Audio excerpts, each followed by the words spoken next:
Hey everybody, welcome back to another episode of the Dynasty Pros Devy Show. Tonight we're going to preview week 2.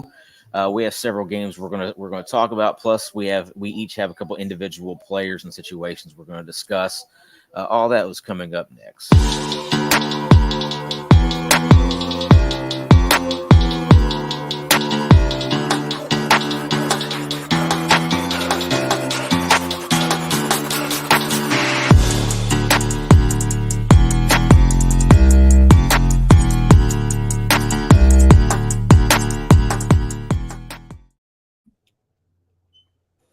All right, guys. I know we're all busy watching this Kansas City Detroit game, also, but we wanted to jump on preview week 2. We're going to do this every Thursday night, so we'll be doing this around the same time the NFL game is on. So we're all keeping up with that at the same time we're doing this.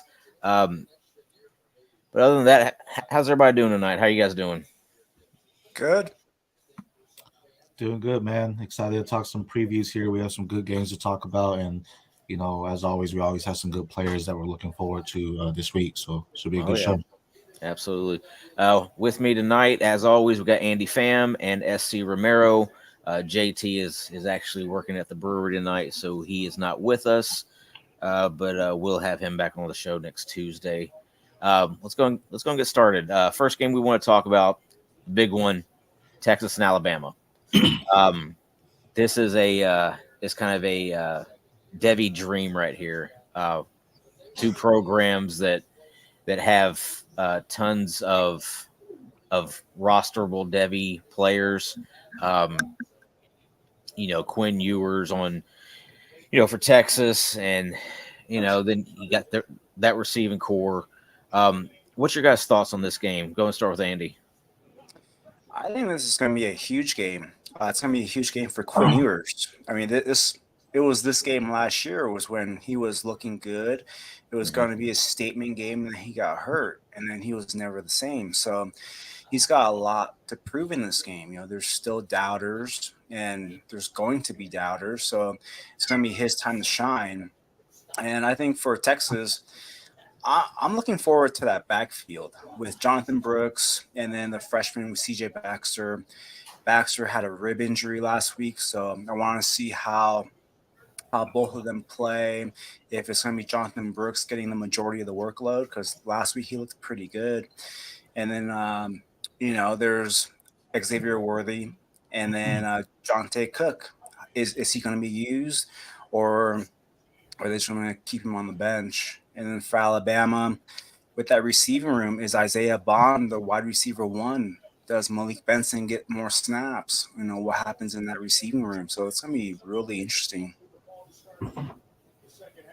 Yeah, I mean, just to go off that, Isaiah Bond, I'm excited to finally see him get some limelight here. I drafted him in the C2C league when he came out, when he was a freshman. So excited to see that. The big matchup I'm looking forward to is going to be Wardy and Alabama's defender Kool-Aid McKinstry. I'm not sure if I'm saying that last name right, but Kool-Aid, man, I think he's going to have him locked up, So I think this will be a big game for either, as you mentioned, Jonte Cook, or even for Adonai Mitchell to step up. As you were saying, this is really a redemption game for Quinn Ewers, right? He was, you said it before, Tommy, he was dicing up Alabama when he played last, but then he got hurt. So I think he knows that. And he knows, hey, this is my time. I'm going to make sure it's known. And this could be a huge statement game for him. It could elevate him more than it's going to lower Bama on the rankings. So this is a big time. It's not really like a big time game for Alabama, I feel like. But for Quinn Ewers, this is like everything. You go into Bama, you beat Bama. I mean, that's going to raise your stock heavily. Well, and here's the thing: if Caleb Williams' dad was right about Williams waiting to see who the number one pick who's going to have that number one pick, he may come back to school again. So if Ewers can have a dominant game on Saturday against Alabama, he could really vault himself up into that 1-1 talk. Wow. Now, obviously, I think Caleb Williams' dad may just be kind of talking a little bit there, but at the same time, Williams does have an option. He does not have to come out this year if he doesn't want to. Do And you with the think? NIL, I mean, he's making money Mhm. now, so he doesn't Oh yeah, have to go. right. Do you think though? But not to get too much off topic, but for Caleb Williams, if he goes in and it's like, bro, you're the 101 and the Cardinals have it, do you like it's guaranteed you're locked in for the 101? Do you turn that down and go back another year and risk a possible injury or risk a draft stock loss? Because he's likely the quarterback 101 in 2025 too if he stays, Right. right? Yeah. I mean, he So he's the he's the one in 2025 also. So I mean, there's no more risk than him playing this year. It's no, just for sure. I mean, if he was more of a runner, then I would say yes, but he just scrambles to find more time and just to create more time for his receivers. So I don't think it would be a bigger risk as if it were to be like a Kyler Murray, like an actual runner. So Yeah, with the NIL and with he can always get insurance just in case and be insured for like yeah. I think like the max payout someone's ever gotten was like 10 plus mil. So he could always do that just to be on the safe side if something happens. right. And let's say he does decide to come back for another year. In my opinion, Drake May has been kind of falling a little bit. Yeah, So this would be a perfect opportunity for a Quinn Ewers to really jump up and be part of that discussion. yeah. Like I mean, this if he loses by 3 points, it's not gonna do much, right? If he loses, gets blown out, then maybe. But Mhm. he has there's more on the line for him than any other player on the field this week. I I think think so. I think so because too. if he goes out there and has a great game and they still lose, he could still raise his draft stock a lot. So this is going to show a lot. And I think what I want to see from him is just versatility. Feed as many wide receivers as you can. Don't be stuck on one read or anything like that. Don't make necessary quick throws unless you know it's a get. And just make the start reads. I think it's going to be very important for him to not collapse under pressure because Bama's going to bring that heat. And just be smart about everything. If he has to throw it out, hey, throw it out. Don't necessarily force the throws or anything like that.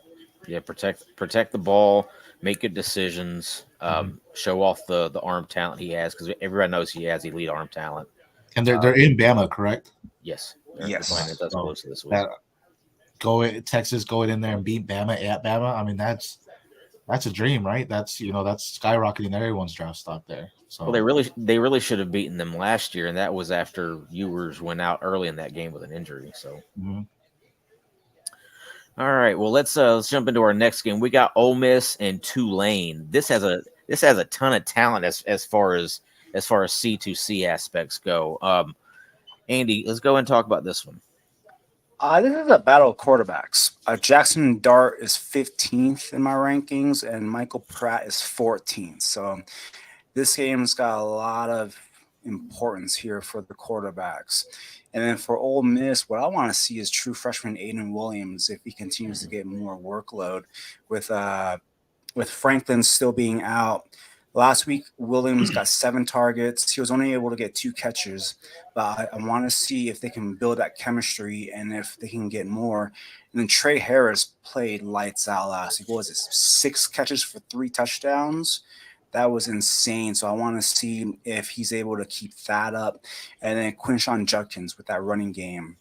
I think this is going to be a great game. And I believe the game is sold out in Tulane, so it should be a crazy atmosphere. Yeah, I mean, just feeding off that, Jackson Dart last week, 78.2 completion percentage, had a great game. But Tulane brought the heat. They only played South Alabama, but they had 5 turnovers in that game, plus 5 sacks and 7 tackles for loss. So they're gonna bring that heat. And then Quinshawn, he's I think I said it last time, or on my Devy thread that I'm doing, on Twitter on X, there that Quinton is making a name for himself to be the RB2 in the class, right? Or even the RB1. He's making the name for himself to go over Singleton there. Last week he put up 60 yards. Last season he only had one game less than 85 yards all season. So this is a big game for him, but Tulane has that nice defense possibly. So it's gonna be nice to see them. Jackson Dart's been in one of my Devy rosters, and He's been on the verge of being dropped, but he's showing out, and I think this is a huge game for him to show, hey, I am a good quarterback. I can do it. And then Quinshawn, if he can go out there and just ball out, man, he might be that RB1 in 2025 too. Yeah, I think Dart has a lot to prove this season in particular. They went out and grabbed two transfer quarterbacks, Spencer Sanders and Walker Howard, the former 5-star LSU recruit. So I think Dart has a lot to prove. I would really like to see what made him a Devy darling going into last season. A lot of people were really, really high on him after he transferred out of Southern Cal, going to Ole Miss in that Lane Kiffin offense. He didn't really show me a whole lot last year. I thought he made some really poor decisions. Good runner with the ball. Very versatile in that aspect, but I'd like to see him kind of cut down on the bad decisions. If he can do that, then he can start kind of rising back up the rankings, I think. Great. I think with him last year, I think he was just trying too much. I think that cost him. I think these are the games, though, for a quarterback like Jackson Dart, where you need a win, right? I mean, they're a ranked team, so no disrespect to Tulane, but these are the games that you're not chalking up as a loss, right? I mean, after this, he has Georgia Tech, then Alabama, then he needs to win these games against Tulane because he does play LSU, he does play Bama, he does play other SAC games. So these are the games that, chances are the odds are against you in those bigger games. You need to win these games to show out. Yep, I agree. All right, our next game, Texas A&M and Miami. This is pretty intriguing game. I think there's a couple prospects on each side, with Connor Wigman at A&M, and then you got a couple running backs at A&M, and then you have Mark Fletcher at Miami, Colby Young at Miami. What's your guys' thoughts on this, Andy? I will talk about Texas A&M because I know Miami's got some guys that SC loves, so I will give him that spotlight. But for me, this game is all about Evan Stewart. He is my wide receiver 2 overall, and every time he plays, it's just so sweet. It's just a wow moment every time. So I'm looking for him to show out. Connor Wegman, I'm hoping he has another good game to build, like each game, build upon and just get better and better.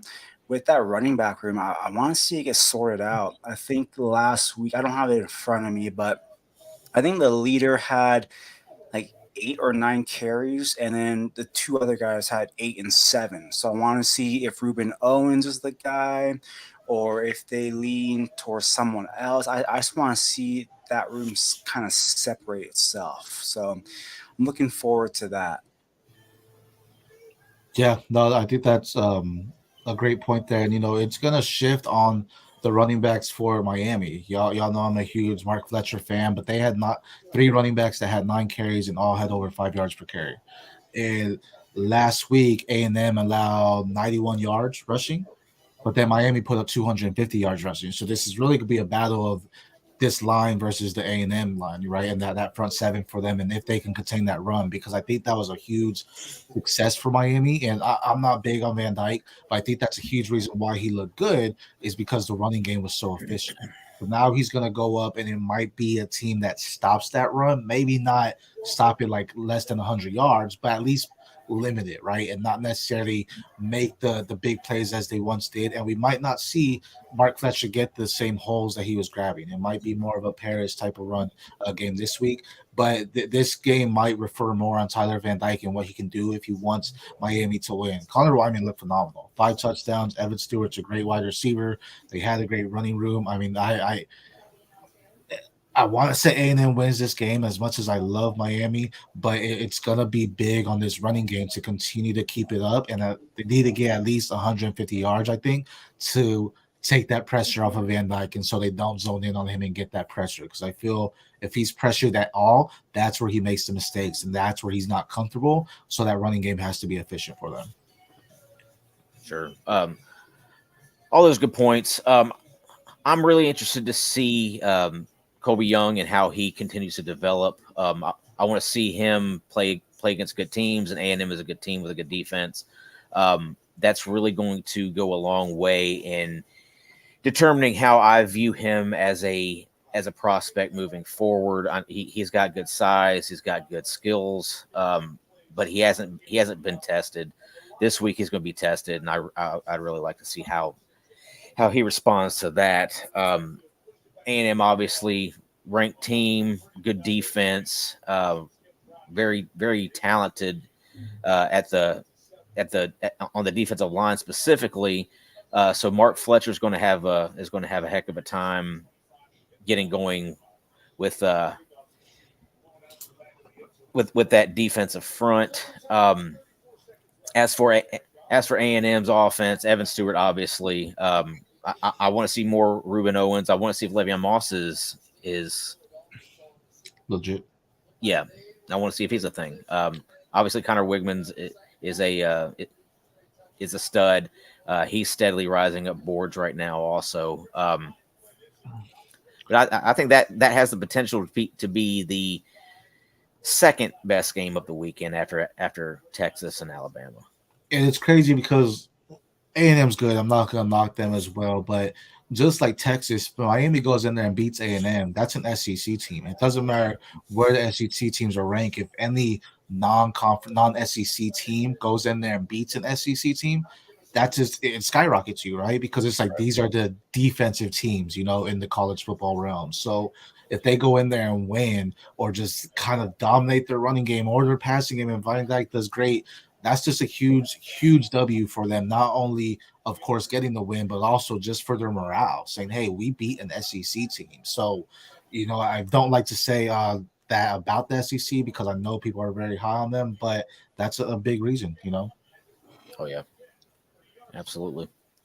All right, next game, SMU and Oklahoma. SMU has some studs on the outside that they're able to throw the ball to. They got crowded running back room. Preston Stone was really, really impressive. And then you got Oklahoma, who put up big time points against a really, really overmatched Arkansas State team last weekend. Where do you see this game going, Andy?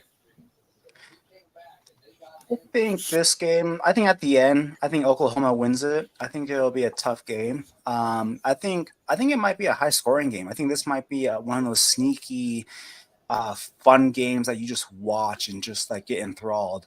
What I'm looking forward to is that Oklahoma running room. Gavin Sawchuk missed last week. He comes back this week. I want to see how he's used.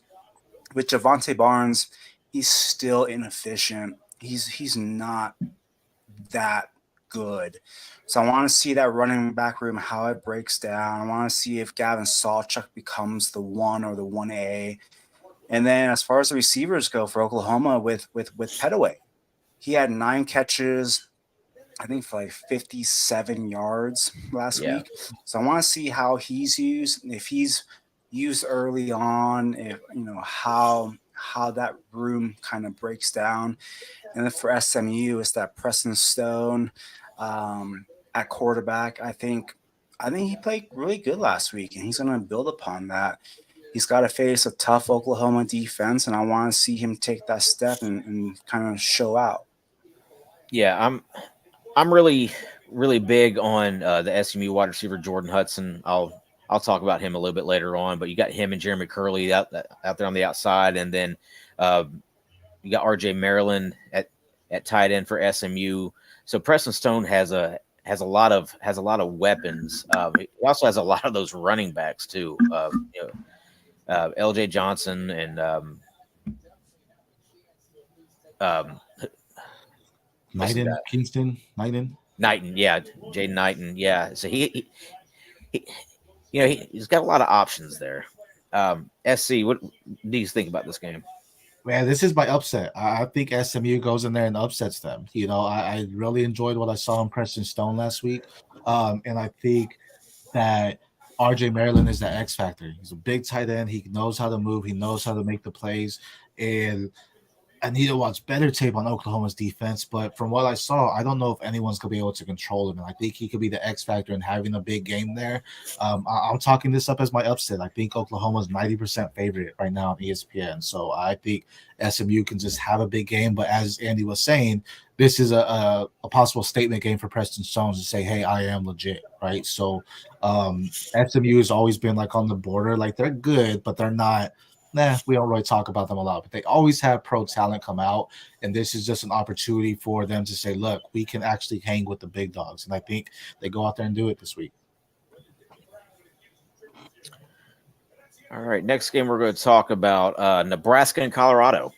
Um, I know we all have some thoughts on Colorado and where they can go as far as position players.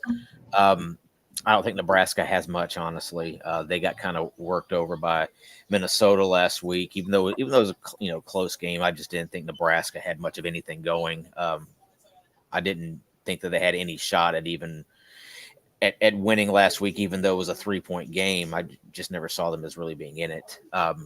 Andy, what do you think about this one? Nebraska's not good at all. Like you said, it's all Jeff Sims. I mean, he threw it for 19 times last week. He ran it for 19 times. It's all him. There's nothing there. My thing is Colorado can be 3-0. They could win this week. Next week they have Colorado State, I believe. They could be 3-0, and we would still have all these questions. We still wouldn't know how to evaluate them, and that's the trickiest thing about this game is on paper, even though Colorado's only favored I think by 3, on paper Colorado should win this by a good touchdown. Like Nebraska's not good. That defense isn't very good. Nebraska's in that transition period, but they didn't go into the portal like Colorado did. And Colorado, they showed out last week. So does Matt Rule and his coaching staff look at that tape and find a way to make Sanders beat them deep? Because all last week it was all short passes. TCU played off coverage, and Colorado said, "Okay, if you're going to give us the short passes, we'll do that all day long."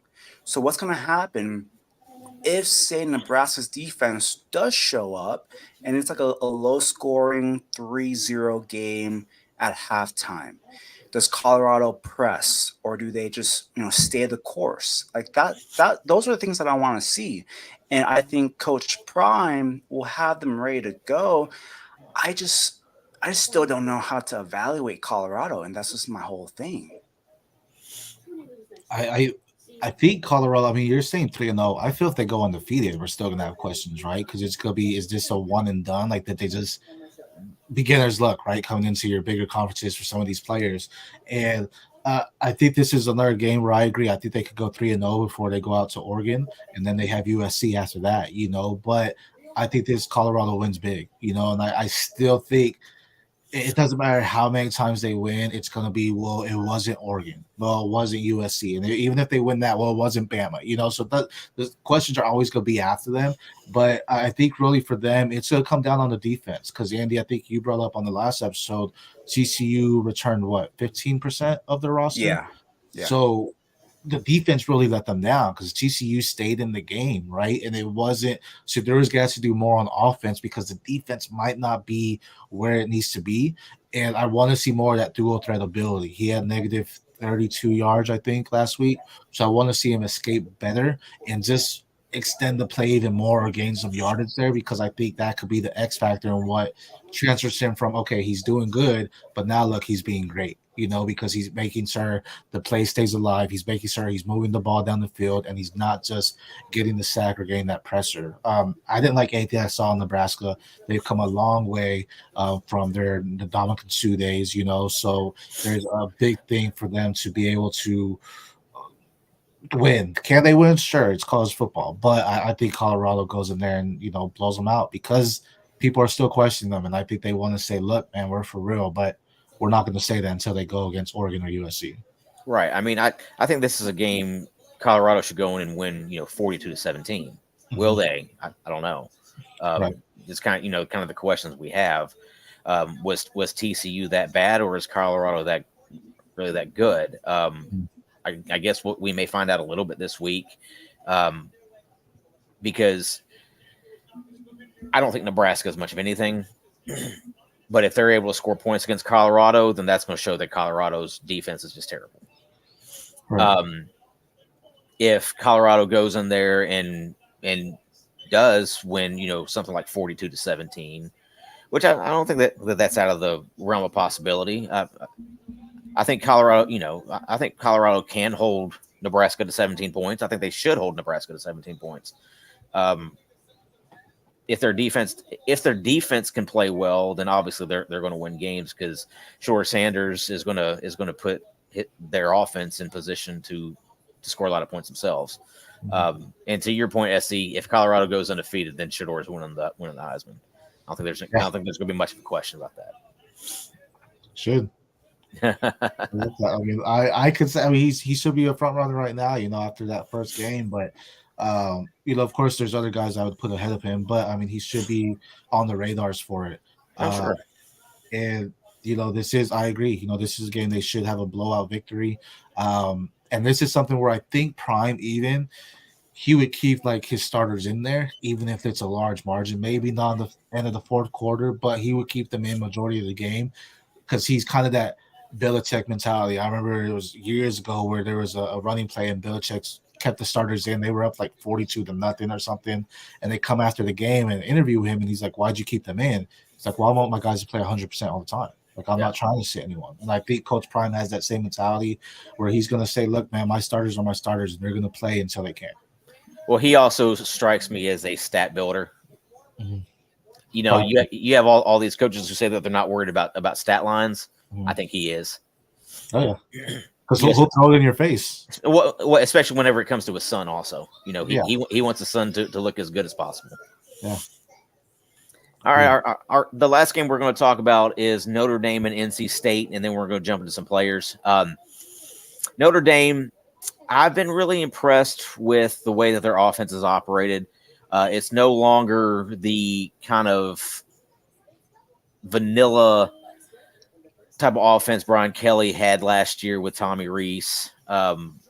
It's more of allowing Sam Hartman to be the executioner of the offense, executor, however you want to say it.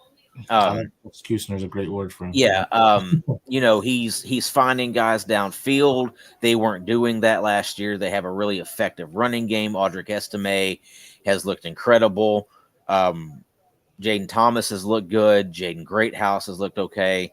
Um, Chris Tyree has found a role there. And then for NC State, they I really want to see if that offense can take a step with an eye there, with Brennan Armstrong there. They brought in a couple transfer wide receivers. I want to see those guys utilized. They didn't utilize them at all last week with Rosner and DJ Collins. I know Andy's a big fan of Kevin Concepcion, so I'll pass the baton over to him and let him speak about him. Yeah, I was watching the NC State game last week. They were playing, I believe it was Howard, UConn, and or UConn. Yeah, yeah, Howard was Wake Forest. Yeah, I was watching both those games. When I was watching NC State, Brennan Armstrong, he looked okay. It didn't look like he was on the same page with his receivers, or he didn't trust his reads. When I was watching it, KC, he was running smooth routes. He was getting open. He led the team in receptions. Sure, it was only four of them for I think it was like 36 yards, but at least he showed that he could be a reliable receiver for Brennan Armstrong. I just don't know if they're close to being there yet. And with Notre Dame, I think their first two games were cupcakes. I think this just might be another one of those easy wins for Notre Dame. Brennan Armstrong, he did most of his work on the ground last week. I think he got two rushing touchdowns, ran for like over 90 yards. Mhm. But in the air, he didn't really do that much. So that is going to be a concern. I thought with Brennan Armstrong, he would have a better game getting back into with that system with an eye, but I don't know. I don't know if he has it anymore. He might have lost so much confidence last year. Yeah, Tony Elliott was not good for Brent Armstrong. That whole Virginia situation last year was terrible. The way that they played, and then the tragic ending to their season. Just was just terrible. But Armstrong, I don't know how much talent Armstrong actually has. With a couple years ago with an eye, he was perfectly fine. Threw up big numbers, and then last year when an eye left, you know, Tony Elliott just didn't do him any favors, and like you said, I think he may have killed his confidence a little bit.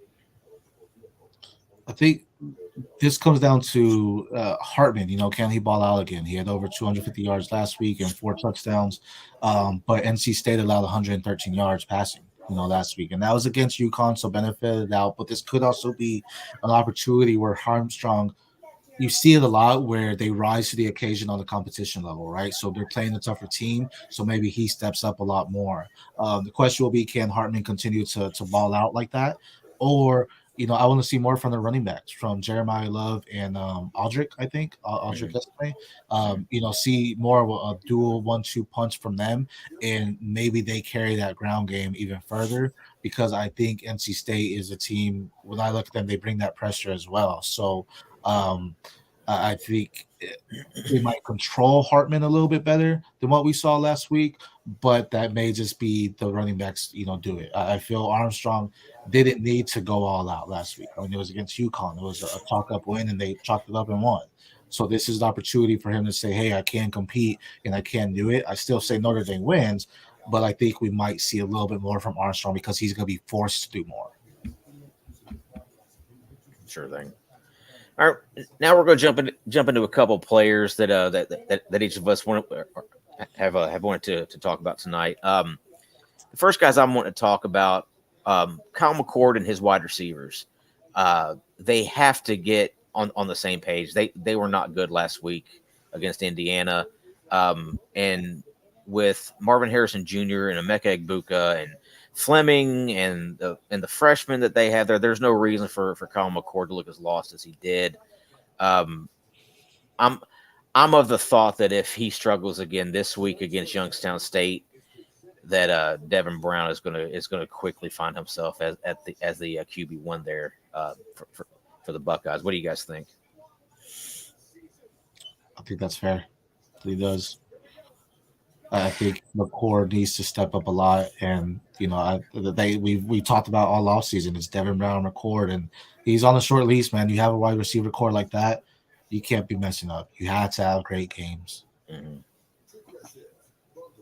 With my thing, when I was watching McCord play, he doesn't really step into his throws, so there's not that much zip there. And Ryan Day wants his quarterback to play turnover-free football. So with Devin Brown being more of that gunslinger mentality, is that the reason? Like, because talent-wise, when I've watched both their tapes in high school, Devin Brown's the more talented quarterback. But he's that gunslinger. He's not afraid to make mistakes. And Ryan Day does not want mistakes. That's the biggest thing. Like that was my biggest thing with Justin Fields. He never ran the ball because to me, Ryan Day wanted to like rein him in. And so Kyle McCord is that type of a quarterback where he can rein him in, play it safe, just get it out there. So that's just my only thing. I mean, I don't think anybody really believes Kyle McCord is the better quarterback, but he's that safe quarterback. And it's Ryan at the end of the day, it's Ryan Day. You know, Mhm. I mean, I don't think anybody thinks Devin Brown is not or should not be the guy there. It's him. It's him. I I think that eventually the if Ryan Day continues to to stay the course here, um, I think he's going to lose a lot of the fan base. There's no energy with that offense right now at all. Now, Um, that that that offense out there just looks like they're just kind of going through the motions. Like they're just kind of rolling the ball out there and thinking that they're because they have they have the better players that they're just going to go out there and dominate. And with Kyle McCord, I don't think that that's an option. do you think McCord though wasn't as efficient because the lack of the running game as well? Because Henderson didn't look great either, or is that a reason that he didn't look great because McCord just doesn't move the needle enough? I just think that there's no energy. I think the players have to have some type of motivation to go out there and play. And with McCord, I don't think McCord brings that. I don't think that they're out there playing for him. Um, he just doesn't strike me to have the it factor, and I don't think his teammates think he has the it factor either. But by the way they were playing, And going off with that energy, it could also be that the team knows that Devin Brown's the guy, and it's like, Mhm. why are you putting this game manager out here for us? Right? We are all ballers. We should be winning games 63-0. Hmm. Why isn't the better quarterback in the game? Mhm. So that could also be another reason why they don't have energy. Is like, okay, we have this guy leading us. Okay, Right. you know, Right. Well, they're going to have to figure it out because they're not going to beat Michigan with Kyle McCord. I'm fine with Yeah. that. I know you are, but I'm sure Michigan. I'm sure the fans for the Buckeyes are not okay with that. I'm sure the players there are not okay with that. And Yeah. Ryan Day should not be okay with that either. I mean, he's going to find himself on the hot seat if he loses to Michigan again. Oh yeah. Yeah. Oh yeah. You know, good coach or not, playoff appearances or not, they don't tolerate losing to Michigan. Agreed. Next guy I'm going to talk about, mentioned him earlier, Jordan Hudson, SMU. This guy was a high 4-star, borderline 5-star wide receiver. Matter of fact, he was a 5-star receiver for on three. Coming out of high school, he was actually committed to Oklahoma, which is funny because that's where they're playing at this weekend. Found himself at TCU. Um, then transferred away from TCU to SMU this offseason. I think he has a great opportunity, especially with Preston Stone being his quarterback. I think he's going to be there. He's going to turn into their wide receiver one, and I've actually been really high on him this whole offseason. Thinking he's about to blow up. I think You that guys, I do like him as well, and I said that was the upset, and I think he could play a big part in that upset for him with Preston Stone there. And this is really, as I mentioned, was it Rasheed Rice that just came from SMU? yeah, Yeah. So they always have pro talent come out, and we could see Hudson as the next guy that possibly goes pro. yeah, especially with the moving into the ACC next year. Um, he's just going to get more and more exposure. Mhm. All right, Andy, you had a couple guys you were wanting to talk about. Go and throw them out there. Yeah. I've been on record in the off season stating that my biggest riser this year was J. Michael Sturdivant, and that first game just showed why I was so high on him. I'm hoping Dante Moore is named the starter because Dante Moore is the guy. When Garbers was out there, the entire offense was struggling. Sturdivant would get open, but Garbers wouldn't be able to get him the ball. With Sturdivant, what I like about him is he wins at all levels. He'll Mhm. win against press coverage. He has that play strength in the footwork. He'll win through zone. He can win the short intermediate routes. He can win it deep, and he has the speed to take it to the house. So he's been a guy that I've been high on for a long time. And when he showed out last week, I was really really happy, and I think he can continue that all season long. And I think he has the potential to be a late first round pick in the draft next year. Hmm. Yeah, he's a 2024 eligible sophomore, um, and he has really good ball skills. Um, there's a narrative around him saying he doesn't get good separation. I haven't necessarily seen that. I've seen a lot of him having to make adjustments to poor passes thrown his direction. Yeah. Um, I think he has really good talent. And like you said, if Dante Moore is named the starter there, then I think Sturtevant can take off. Hmm. Um, he'll have somebody who can actually deliver the ball to him in spots where he in the right location. Instead of him having to slow down and come Yeah. back for underthrown balls and all that stuff. Um, who is your next player you got there? Jaden Rashada for Arizona State. I am looking forward to this weekend's game against Oklahoma State. Last Hmm. week in the first half, he showed out, played great, and then they had a sandstorm that caused, I believe, it was like a 30 to 45-minute delay, and that just disrupted the flow of the entire game. So when I was watching his tape and doing my profile on him, what I liked about him was the moment was never too big for him. He was always poised. It almost seemed like he had a calming influence on the rest of his team. And that's what I like when I evaluate a quarterback is I like to see when there's chaos around him, when there's defenders swarming him, and how he plays. And he always played with poise. So with this week against Oklahoma State, I'm looking forward to see what he does in the second game. And then his best receiver, Badger, will be able to play the entire game. He sat out the Hmm. first half for a targeting that happened in the bowl game, I think, last year. So I think this is a pretty big game for Arizona State, and I want to see how Rashada does. Rashada was my dark horse one, for the QB class. He's behind Malachi Nelson, Nico, Arch Manning, Dante Moore, but he was my dark horse. I really like what he's going to do there, and I think he can definitely. He's someone that when I saw his high school tape, he's just electric. He knows how to bring the energy to the team, and you like that because the team builds around him and they follow him, and that's something we're going to see. Will he beat Oklahoma State? I mean, I don't want to say no, but Oklahoma State should win that game, but I think Rashada still has a great game, and he's young enough to where I expect him to still make some mistakes. Right, I expect him to go through those growing pains, but I think this is a good test. As you mentioned, he rose to the occasion on the big time moments. I think this is a big test because Oklahoma State is a big game for him, so he has the opportunity to show, hey, I need to be in this talk for one of the top QBs in this class. Yeah, you know, Florida really dropped the ball on his whole recruitment. He would be starting right now as a true freshman at Florida, and he would give Florida a better opportunity to win than what they have now.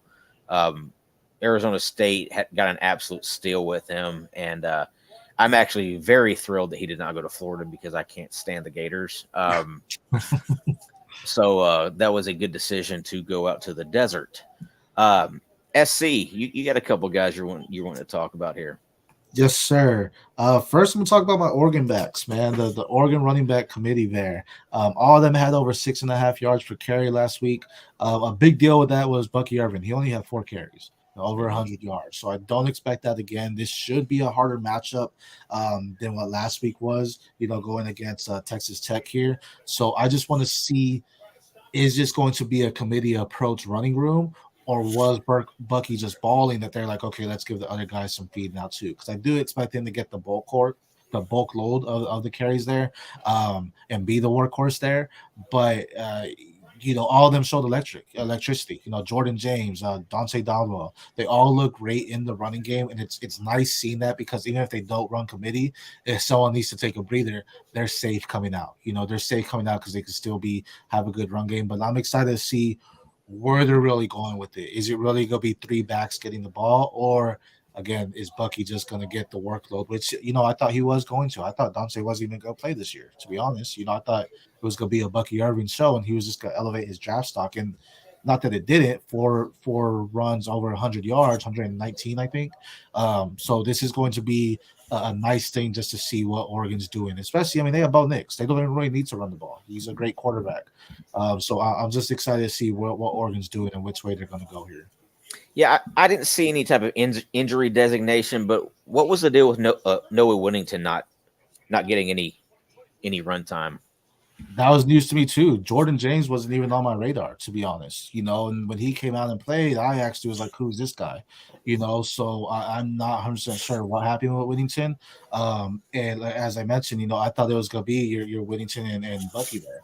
It wasn't. I did expect Dante to play, and I didn't know what Jordan James was coming from. So I'll need to do more research on that myself to see what it was with injury or suspension or what. But it's good also knowing he's in the backfield there that can also make some plays for them if they need it. Right, right. And then, Yeah, you also want to talk about Cade Klubnik, I think too. yes, sir. They're playing Charlotte Southern, and this should be a chalk up win. Klubnik just needs to show me something, man. I mean, we talked about this past Tuesday. He didn't show any electricity before. When I talked about him prior on our Devy show, I was talking about his fluidity, the way he moves in the back of the pocket. He's just so smooth and agile. I didn't see any of that, and I need to see that in this game, or he's just gonna drastically drop. This is a game where he should just dominate. He should go out there and just ball.